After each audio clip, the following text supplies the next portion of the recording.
Hello guys, One Tap here. So ngayong video, champion guide tayo pero PvP build naman siya. So umpisahan na agad natin. So dito sa stats ko, ganyan ginawa ko, 94 strength, int 75, tapos dex 61.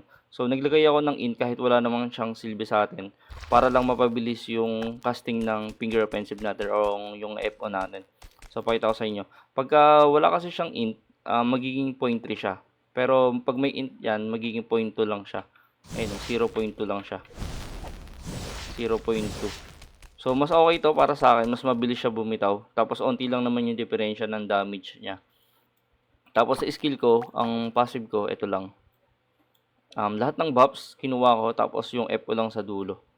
Tapos, sa ano natin, sa skill natin, ang kinuha natin, syempre, lahat ng passive.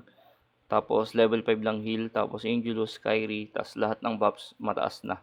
Tapos, syempre, yung mga passive na pang piece natin, kailangan natin yan. Yung Iron Palm. Tapos yung Asura, Critical Explosion, Call Spirit. Tapos ito, lalagay tayo para ma-open natin yung body relock natin. So okay din to kasi regen to ng SP. Tapos Peace Connect, kailangan natin yan kasi patak plus 20% siya. Tapos yung Zen, Finger Offensive, Gentle Touch, tapos Tranquility.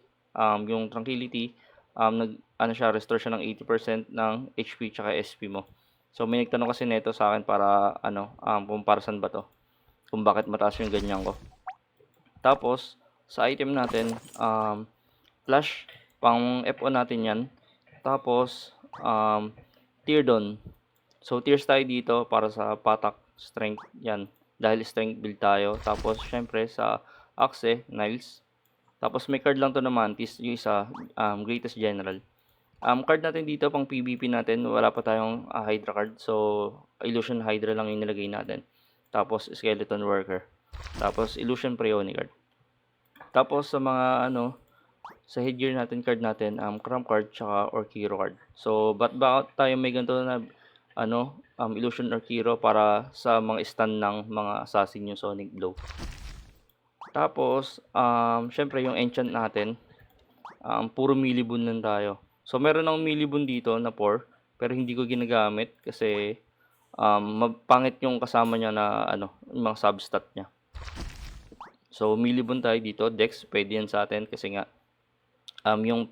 yung weapon natin mas malakas kung may Dex tayo. So, ayan, mga millibun, tapos patakin lang naman yung mga kailangan natin. Syempre, yung pagkukuha na natin ng PvP technique natin, syempre dito, ayan, ang lalagay natin dyan, dahil nga PvP build to, ang PvP technique kukunin natin dito.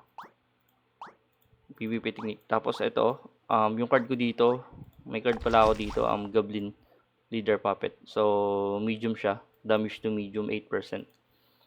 Tapos, yung total pala ng PvP natin dito, nakalimutan ko. Ang PvP damage reduct natin, 1292. 1302 yung, PvP damage bonus natin. Tapos, may PDEP lang tayo ng 1982. Tapos, P damage reduction na 29%. Tapos, yung P damage natin is 108.26. Tapos, yun lang. Syempre, yung feathers natin pala.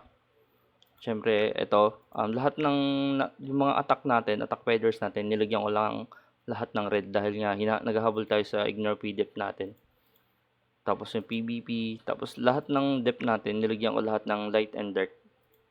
So, dito ko siya nilagay. So, ganyan yung ginawa natin. So far, okay naman. Tapos, pagdating sa mount, yung mga equipment natin, Dexterity, 29. Yung Star Debarding ko, 39. Ito yung pinakmataas. Tapos, Protector Barding ko, 29. So, sinusunod ko na siya. Ito na yung next na lalagyan ko. Tapos, sa ability or traits, ito. Brave, tsaka Charisma lang yung nilalagyan ko dito. Patak, tsaka Charisma. Tapos sa pet, syempre ito yung pet.